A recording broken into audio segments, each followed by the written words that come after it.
अच्छा, मैं कह रहा था वीरेंद्र कि जैसे छत्तीसगढ़ और मध्य प्रदेश में जो है मंत्रिमंडल गठन हो चुका है, वहाँ सरकार की कार्यप्रणाली सब शुरू हो चुकी है। राजस्थान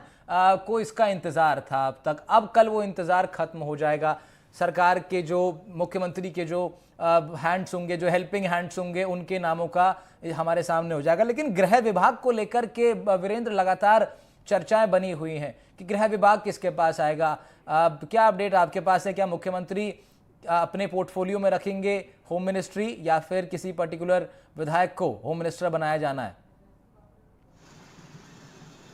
देखिए, राजस्थान के लिए जो कल का दिन है काफ़ी अहम है। और इसके अलावा अगर बात की जाए, आपने बताया कि जिस तरीके से गृह विभाग के अंतर्गत आपने देखा होगा कि तमाम जो सुरक्षा एजेंसियाँ हो, चाहे वो पुलिस के जवान हो या फिर इंटेलिजेंस हो, तमाम उसके दायरे में आते हैं। तो बीजेपी जिस तरीके से आपने देखा होगा विधानसभा चुनाव के अंदर आपराधिक मामलों को लेके, चाहे वो महिला अपराध हो, चाहे वो कह सकते हैं कि पेपर लीक से जुड़े हुए मुद्दे हो, इन तमाम मुद्दों को लेके कांग्रेस की जो तत्कालीन सरकार रही है उसको घेरती हुई नजर आई। तो ऐसे व्यक्ति को, जो कह सकते हैं कि ऐसे जो विधायक है उसको जिम्मेदारी दी जाएगी जो पूरे विभाग को समझता हो, या फिर कह सकते हैं कि उनकी जो प्रशासनिक अधिकारियों के साथ अच्छा तालमेल हो, जो ट्यूनिंग है वो प्रशासनिक अधिकारियों के साथ अच्छी हो। और जो राजस्थान के अंदर जिस तरीके से भजनलाल सरकार है वो लगातार सार्वजनिक मंच में भी दावे कर रही हैं कि जो भ्रष्टाचार के मामले हैं या फिर आपराधिक मामले हैं, महिलाओं के प्रति जो आपराधिक होते हैं उनके खिलाफ जो एक्शन लिया जाएगा वो जीरो टॉलरेंस होगा। यानी भ्रष्टाचार हो या फिर महिला अपराध हो, ऐसे कोई भी आपराधिक मामले बिल्कुल बर्दाश्त नहीं किए जाएंगे और उनके खिलाफ कठोर से कठोर जो कार्रवाई है वो देखने को मिलेगी। तो आपने देखा होगा कि जो लगातार बीजेपी भी अपना जो एक कार्यक्रम किया था, जिसके अंदर आपने देखा होगा सुशासन दिवस के रूप में मनाया था। तो हम्म। बीजेपी राजस्थान में कह सकते हैं कि जो सुशासन किस तरीके से जो आने वाले 5 साल है राजस्थान की जनता को सुशासन के रूप में किस तरीके से देखती है। और आपने देखा होगा कि बीजेपी लगातार ये भी दावा कर रही हैं कि जो ये जो पूरा इनका जो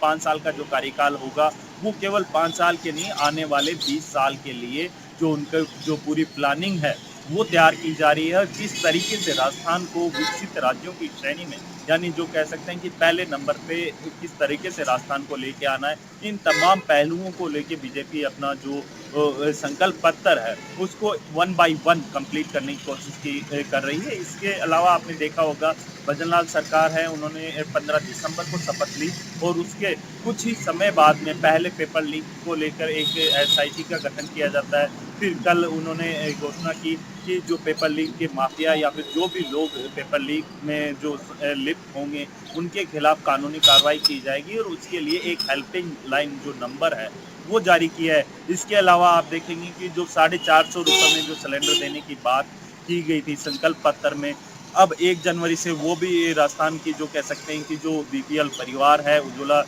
जो कनेक्शन जिनको दिया गया है, उन तमाम महिलाओं के नाम से जो उज्ज्वला कनेक्शन है, उन महिलाओं को 450 रुपये में बीजेपी की सरकार है वो गैस सिलेंडर देने वाली। तो कहीं ना कहीं बीजेपी अपने जो संकल्प पत्र है उसको एक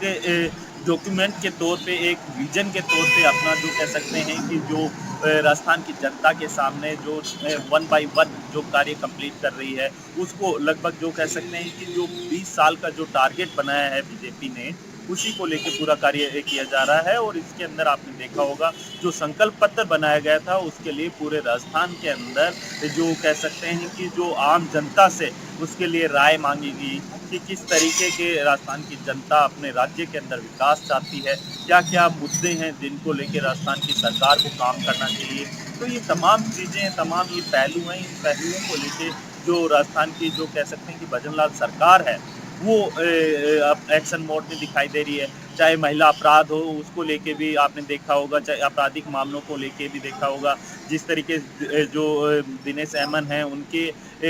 जो निर्देशन पे जो जिस तरीके से अपराधियों की धरपकड़ की जा रही है और जो आपराधिक प्रवृत्ति के जो कह सकते हैं कि जो अपराधी होते हैं उनको कह सकते हैं कि जो छानबीन करके उनको धरपकड़ करके उनके खिलाफ जो कानूनी कार्रवाई होती है वो की जा रही है। तो राजस्थान को आपने देखा होगा कि जो पिछले 5 साल का अगर गहलोत सरकार का कार्यकाल देखेंगे उसके अंदर महिला अपराध को लेकर बीजेपी घेरती हुई नजर आई थी। वहीं आपने देखा होगा भ्रष्टाचार का मुद्दा काफ़ी गरमाया हुआ था और विधानसभा चुनाव के अंदर भी आपने देखा होगा पेपर लीक का मुद्दा, जिसको लेके प्रधानमंत्री नरेंद्र मोदी जो कि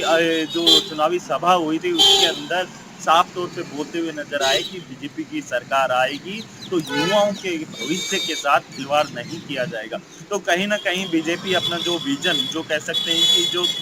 संकल्प पत्र लेके चली है, उसी को ध्यान में रखते हुए अपना जो आगे का जो कह सकते हैं कि जो कार्य कर रही है, 5 साल नहीं अब 20 साल का जो कह सकते हैं कि जो मॉडल है वो लेकर अपना जो सरकार है वो सरकारी महकमों को साफ तौर पर निर्देश दिया कि जो केंद्र की जो योजनाएं हैं वो तमाम जो जरूरतमंद लोग हैं, जो एलिजिबल लोग हैं, उनको वो योजनाओं का लाभ मिले। और किस तरीके से राजस्थान की जनता को, राजस्थान के जो युवा है उनको पेपर लीक की जो बड़ी समस्या है उसको लेके राजस्थान काफ़ी चर्चा में भी रहा था। तो उन तमाम पहलुओं को लेके भजनलाल सरकार है वो काफ़ी कह सकते हैं कि एक्टिव दिखाई दे रही है। और अब जो मंत्रिमंडल का विस्तार किया जाएगा उसके अंदर ऐसे ही नामों को, ऐसे ही विधायकों को शामिल किया जाएगा जो राजस्थान के लिए सोचता हो, जो राजस्थान की जनता के लिए काम करता हो और राजस्थान की जनता के द्वारा ही वो चुना हुआ विधायक है जो रात दिन राजस्थान की जनता के लिए काम करेगा और किस तरीके से आम लोगों की कह सकते हैं कि जो